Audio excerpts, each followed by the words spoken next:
굉장히 해롭습니다. 뭐 이렇게 해도 맛만 좋더라 이렇게 하시는 분들이 있는데 절대로 이렇게 하시면 안 되고.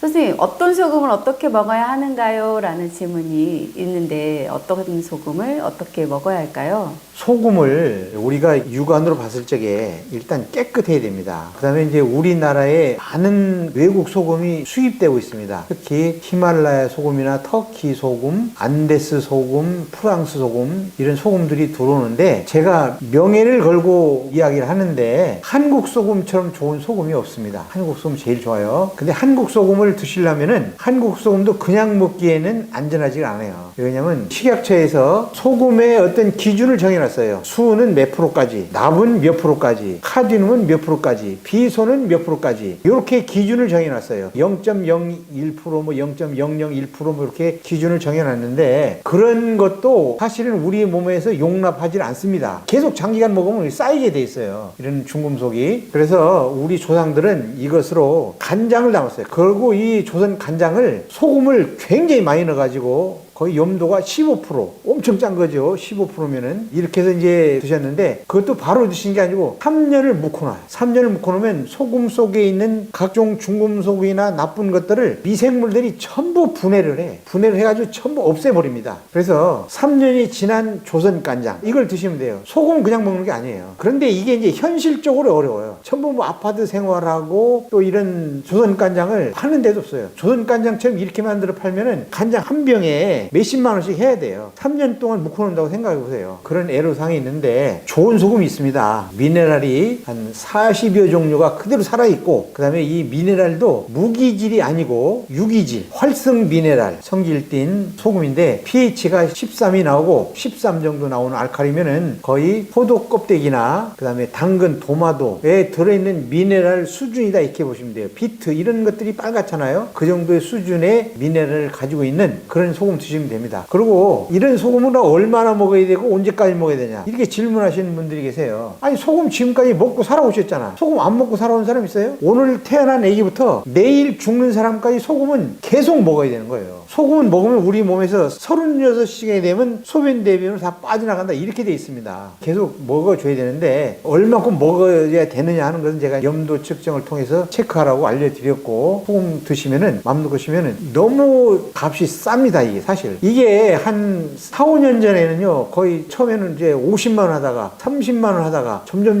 이제 가공 기술이 발달하면서 굉장히 싸졌어요 지금은. 그래서 좋은 소금을 사서 드시면은 거의 우리 몸에서 아주 좋아하는 보약 수준이다 이렇게 보시면 됩니다. 네, 이렇게 좋은 소금을 소변을 검사할 수 있는 염도 측정기가 없다면 대략 어느 정도의 기준으로 먹어야 할지 티스푼으로 기준을 한다면 아니면 성인 수저로 기준을 한다면 하루에 먹을 수 있는 양은 대략 어느 정도 먹어야 할까요? 티스푼으로 드시면은 가장 이상적이에요. 하루 먹는 기준은 각 나라마다 각 연구소마다 기준은 좀 틀린데 제 경우에는 하루 먹는 양을 한 30g 정도 그렇게 드시면 됩니다. 티스푼으로 하나를 푸면은 한 4g 내지 5g 정도 된다고 보시면 돼요. 그래서 요 컵이 한 250cc 내지 한 300cc 정도 되는데 이 컵에다가 티스푼 하나 정도를 타면은 아주 맛이 좋습니다. 짭짤하니. 그리고 한번 여기서 짭짤하게 이렇게 드시는 분은 맹물은 못 먹을 정도로 그렇게 맛이 좋고 우리 몸에서 아주 상쾌한 기분을 느끼는 그런 염도가 되겠습니다. 그래서 물도 마셔야 되고 그렇기 때문에 물에 타서 드셔도 되고 밥을 할 적에 밥에다 넣어도 되고 그 다음에 여러 가지 차를 끓일 적에도 같이 드시면 됩니다. 특히나 녹차나 그 다음에 여러 가지 옥수차나 이런 걸 끓일 적에 이걸 티스푼으로 하나만 정도만 넣고 끓이면은요 녹차 같은 경우도 굉장히 진하게 우러나요. 예를 들면 뭐 인삼을 끓인다 또 둥글레차를 끓인다 아니면은 과일탕을 한다 이럴 적에도 소금을 조금 넣으면은 굉장히 진하게 우러나면서 맛도 월등하게 좋은 것을 느낄 수 있습니다. 그렇게 드시면 돼요. 네, 우리 슈퍼마켓 가면 대부분이 천일염 아주 굵은 것이 있고 그 다음에 이제 아예 염전에서 가마로 사시는 분들이 있으신데 그것도 똑같이 그냥 티스푼으로 한 스푼 정도 4g 정도 예상하면 될까요? 소금에 대해서 우리는 연구하는 입장에서 기타 천일염이나 정제염 이런 거는 숟가락으로 물에 타서 이렇게 드신다든지 하는 것은 정말 쫓아가서 이게 말리고 싶은 그런 심정입니다. 소금 그렇게 드시면 안 돼요. 대개 김치를 담을 적에도 우리가 소금에다 절였다가 그걸 이제 씻어내잖아요, 이렇게. 그러면 소금의 짠맛은 배추나 무에 흡수가 돼서 배지만은 겉에 붙어있던 나쁜 찌꺼기나 중금속들은 다 씻어서 털어내잖아요. 이게 조상들의 지혜입니다. 이렇게 드셔야지. 어떤 분은 특히나 또 이 천일염을 가마솥에 이렇게 볶아 먹는 사람이 있어요. 볶으면은 소금이 연기가 막 이게 풀풀 나면서 톡톡톡 튀기도 하고 소금이 이제 거무스름하게 변합니다. 그럼 또 거기에다가 뭐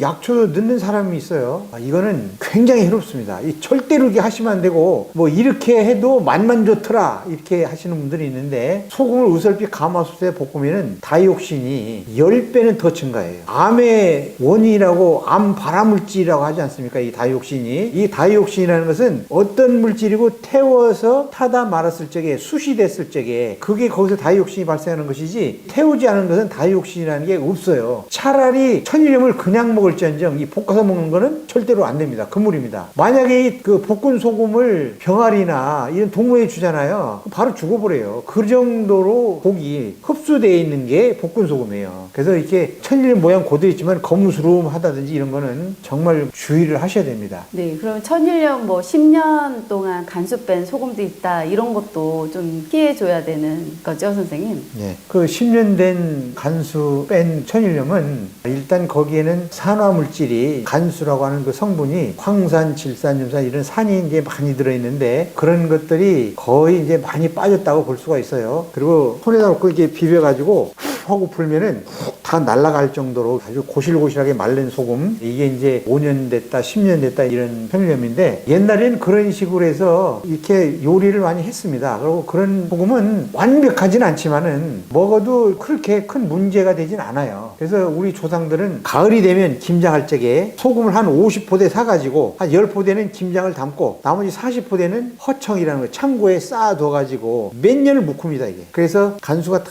빠진 것을 요리를 하고 그걸로 장도 담그고 여러 가지 요리를 했어요. 그렇게 하시면 되는데 그게 현실적으로 요즘에는 핵가족 시대인데다가 쉽지가 않은데 소금은 함부로 먹어서는 안 되는 것이고 조심스럽긴 합니다. 그래서 요즘에는 이렇게 좋은 소금 많이 나오니까 구입하는데 큰 애로사항 없어요. 그리고 굉장히 많은 업체에서도 소금을 용융소금이라고 해서 만들고 있습니다. 그렇게 뛰어나진 않지만 그래도 거기에서 용융을 했다는 것은 미네랄은 좀 모자라지만 그래도 깨끗하긴 한 거니까 드시면 됩니다. 네, 소금에 대해서 먹는 방법 선생님께 오늘 들었습니다. 여러분들 이렇게 집에서 한번 실천해 보시고 그래도 5년, 10년 이렇게 간수된 소금이 그래도 좋다고 말씀하시니까 이렇게 집에 있는 것도 활용해 보시고 또 약간의 관심이 더 있다면 조금 더 정성을 다한 소금 드셔보셨으면 참 좋겠습니다. 선생님 감사합니다. 네, 감사합니다.